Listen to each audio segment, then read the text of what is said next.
all religions coming together as one. ഞാൻ എന്റെ കണ്ണുകൾ കൊണ്ട് കണ്ടതാണ് എല്ലാ സമൂഹത്തിലും പെട്ടവർ എല്ലാ മതത്തിലും പെട്ടവർ ആ ദുരന്തങ്ങളിൽ ഒരുമിച്ച് വരുന്നത് To defend each other.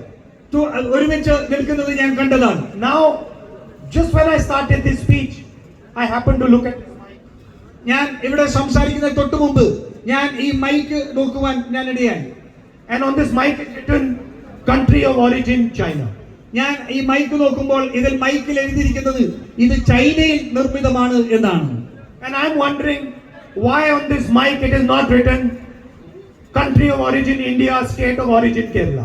ഞാൻ അത്ഭുതപ്പെടുന്നത് എന്തുകൊണ്ടാണ് ഈ മൈക്കിൽ ഇത് ഇന്ത്യയിൽ നിർമ്മിച്ചതാണ് എന്ന് എഴുതപ്പെടാത്തത്, എന്തുകൊണ്ടാണ് ഇത് കേരളത്തിലാണ് നിർമ്മിക്കുന്നത് എന്ന് പറയാത്തത്.